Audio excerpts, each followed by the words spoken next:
Hope you all are doing well. Thanks for watching my videos and thanks for subscribing. If you are not subscribed yet, please subscribe to my channel and encourage me. And if you like the video, please click on the like button.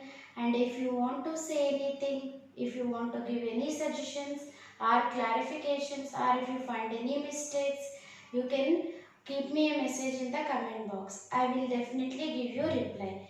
And coming to today's topic, as a part of chemical bonding, we have already completed ionic bond. In today's video, I want to teach you what is covalent bond and what is coordinate covalent bond. Main differences and the main points related to covalent bonding and coordinate covalent bonding I will discuss. So much will be there, but as of now I will give you only the important points which will make you clear what is the difference between the ionic bond and the different types of bonds. Okay, let us move into the topic. Covalent bond.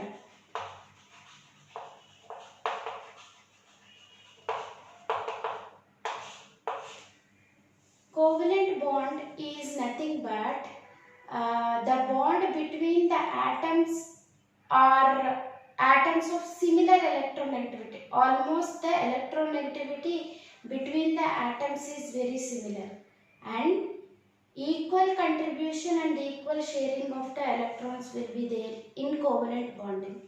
In case of ionic bond, what will happen? One will give the electron and other will accept. So they will develop charge. But in case of covalent bonding, the equal contribution and the equal sharing of electrons will be there. What is there in covalent bonding? Equal contribution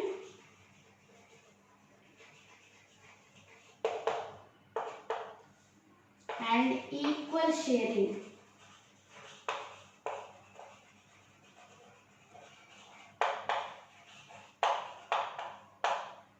In case of covalent bonding, the equal contribution and the equal sharing of the electrons will be there. And the electronegativity difference between the atoms is very small or almost zero. Electronegativity difference between the atoms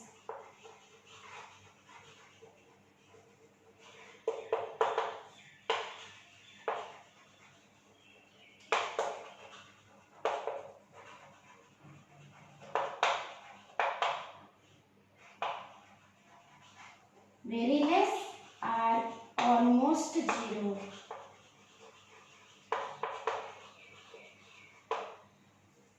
If the electronegativity difference between the atoms is less, they will not gain electron, they will not lose electron.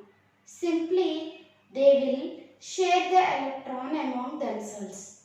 And this bond is represented by a small line. Bond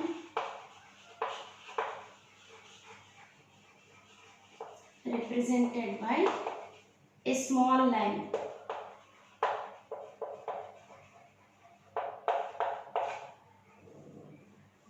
Okay, depending on the number of electron pairs involved in the bonding, they are single bond, double bond and triple bond.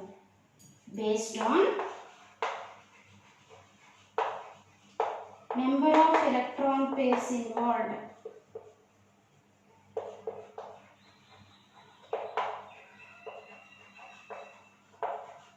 they are single bond represented by single line, double bond represented by two lines and triple bond represented by three lines. Okay. First of all, what is covalent bonding? In covalent bond, there is sharing and equal contribution will be there, and the equal sharing will also be there in case of covalent bonding. Okay, equal contribution and equal sharing of electrons, and the electronegativity difference between the atoms is very small or almost zero. If they are atoms of the same element, they will form molecules and the electronegativity difference is zero. Okay. If it is between the atoms of different elements, in order to form a covalent bond, the electronegativity difference should be very less. And the bond will be represented by a small line. If the number of electron pairs involved is only one pair, then it is single bond. And if the electron pairs involved 2 means double bond. If the electron pairs are 3 means triple bond. And always you know the valence electrons will only be involved in the bonding. Valence electrons will only involve in the bonding.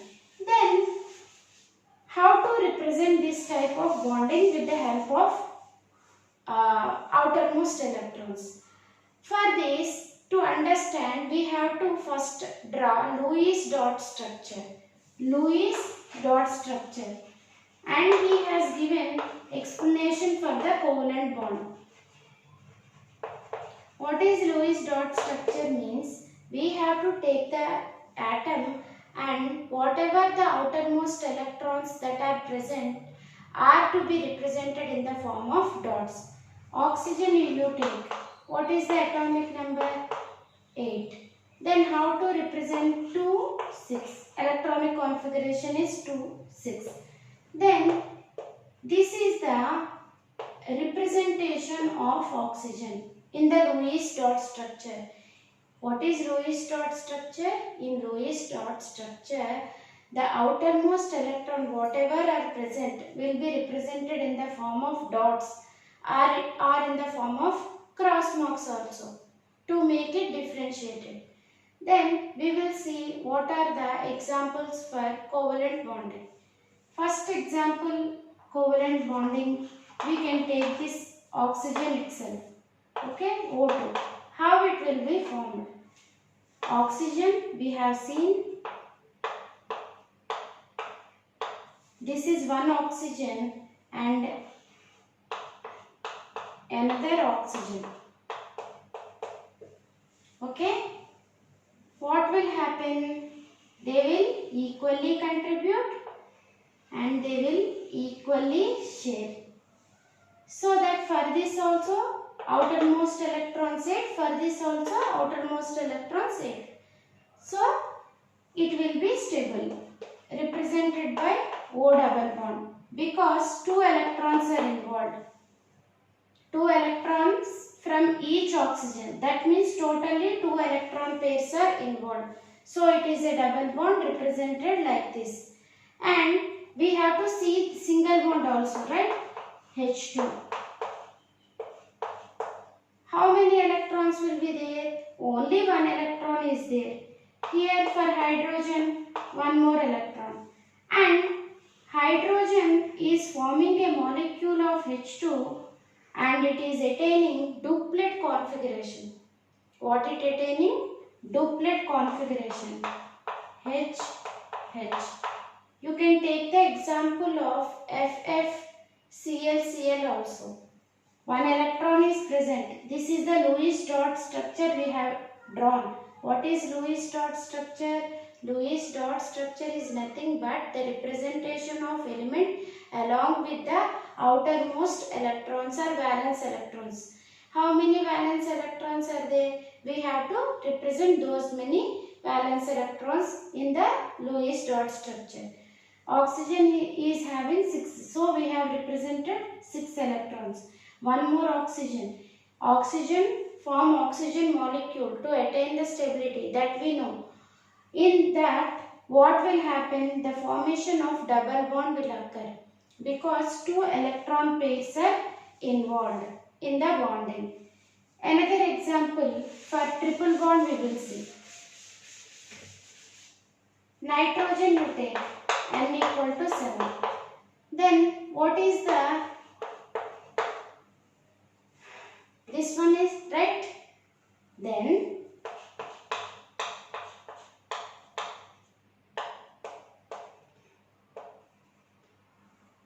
okay, this is one nitrogen.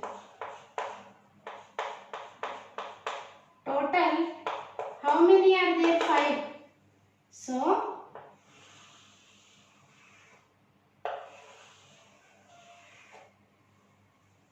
will form bond with 3 electrons. 3 electrons are given by one nitrogen and 3 electrons are given by another nitrogen.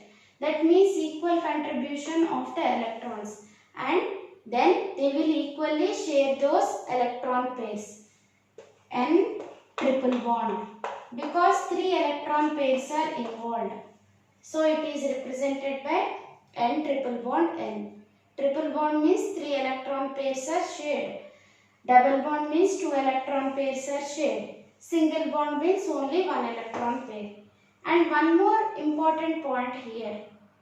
The electron pairs which are involved in the bonding and the electrons which are in electron dot structure, what we are understanding, that whatever the outermost electrons we can represent in electron dot structure, that you know. Then whatever the electron pairs that are involved in the bonding are called as bond pairs, and which are not involved in the bonding are called as lone pairs. What are bond pairs? The electron pairs which are involved in bond pairs and lone pairs.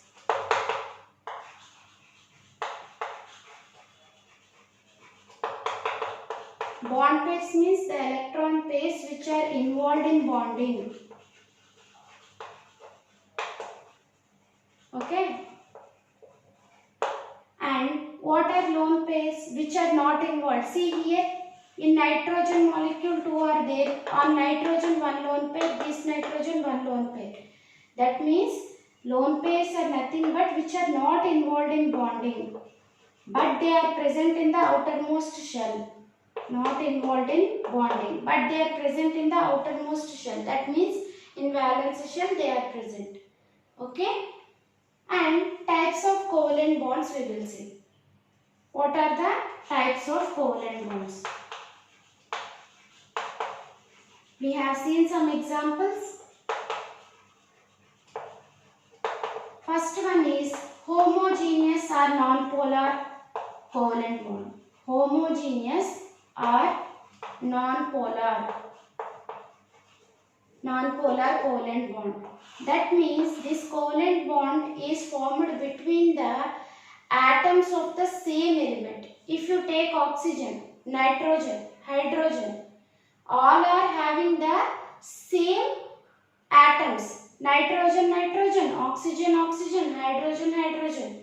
If the bond is formed between the atoms of the same element, then it is called homogeneous or non-polar covalent bond.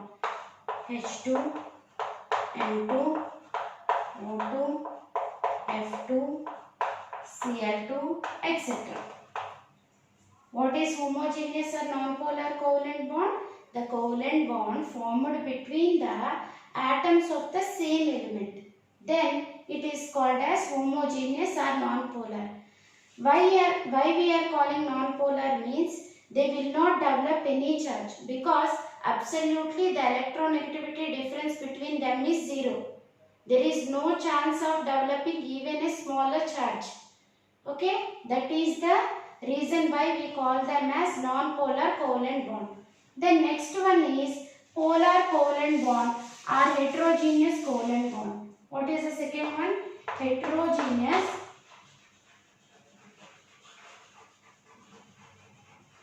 or polar covalent bond. In this, the bond is formed between the atoms of different elements like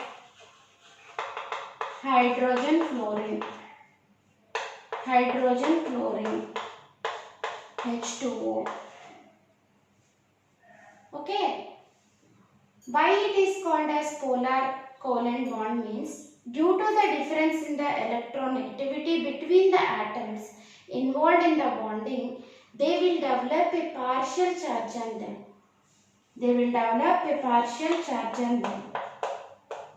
Okay.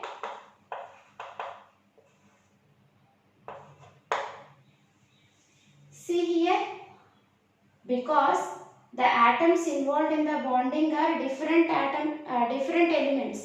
Okay. Then due to the difference in the electronegativity, it is not much higher to form ionic bond, but some slight difference is there. Then what will happen? The atoms involved in the bonding will develop a partial charges because oxygen is more electronegative and it will pull the bond pair towards its side, so that it will develop a partial negative charge. So these hydrogens will develop partial positive charge. That is the meaning. Heterogeneous or polar covalent bond. These are the two types of covalent bond. Then coming to the factors favorable for covalent bond formation. What are the factors favorable?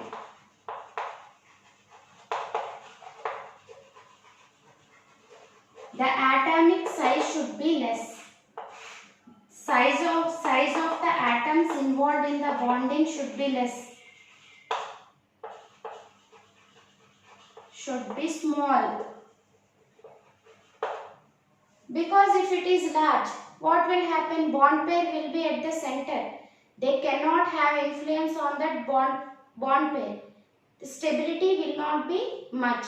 If the size is sufficient, the bond pair which is present will be equally shared between the atoms. That is the simple reason. And they should have high electronegativities as well as high ionization potentials. Because if electronegativity is high, then only they can attract the shared pair of electrons. And why high ionization potentials? If high ionization potentials are not there, whatever the electron that is contributed by one of the atom will be removed easily by the other atom.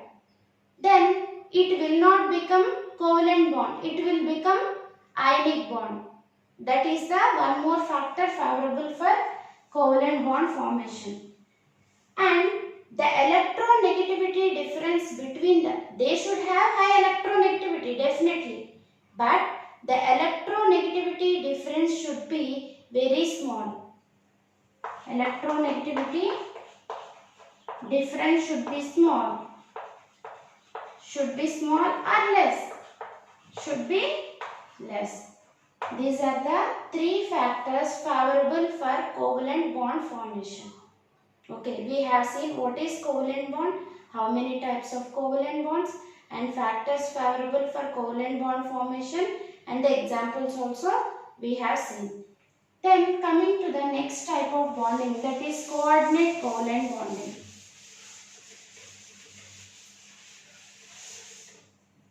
Coordinate covalent bond.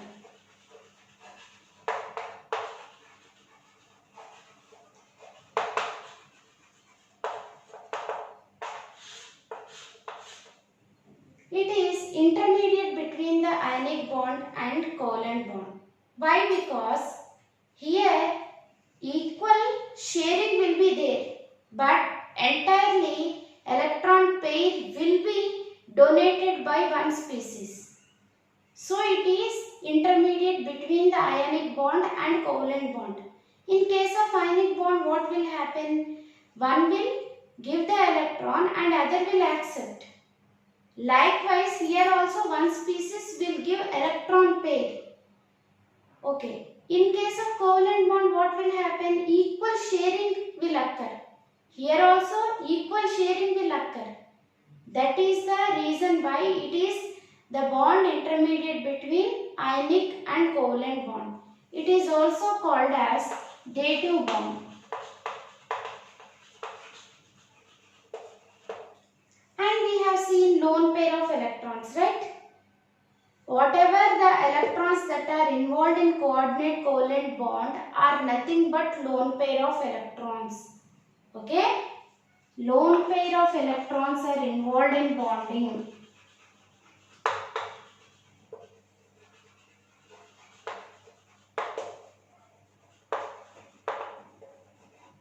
And the one species will give electron pair and both will share equally.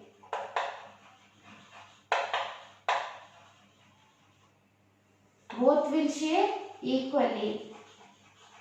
And here observe, electron pair is involved in coordinate covalent bond, and that electron pair will be given by one species, but it is shared between the atoms or the species involved in the bonding, and this bond is represented by an arrow.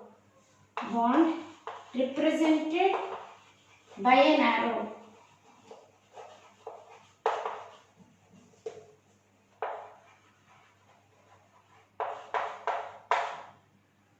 Pointing towards the acceptor, and one which is giving electron pair is called donor, and one which is accepting that as acceptor, and the bond will be represented by an arrow pointing towards acceptor from the donor.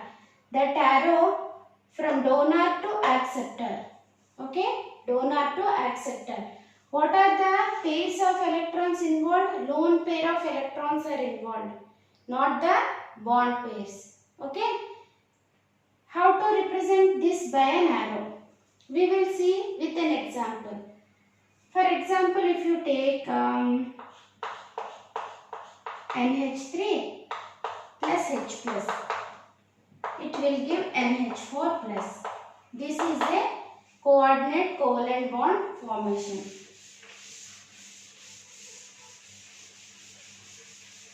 How means? Already we have seen one lone pair of electrons are there in nitrogen. Nitrogen triple bond we have seen, no? One lone pair of electrons will be there. And this lone pair of electrons which are there on the nitrogen will be given to this H plus. Because in H plus no electron pairs are there. Already one electron is removed and it become no electrons. That means no electrons are there. So this electron pair will be accepted by this, and it will form NH4 plus. This is donor and this is acceptor. That's why the representation is like this. Okay, representation is like this. Likewise, hydronium ion formation and ozone formation, like boron tetrafluoride and ammonium. All these examples will come under coordinate covalent bond formation.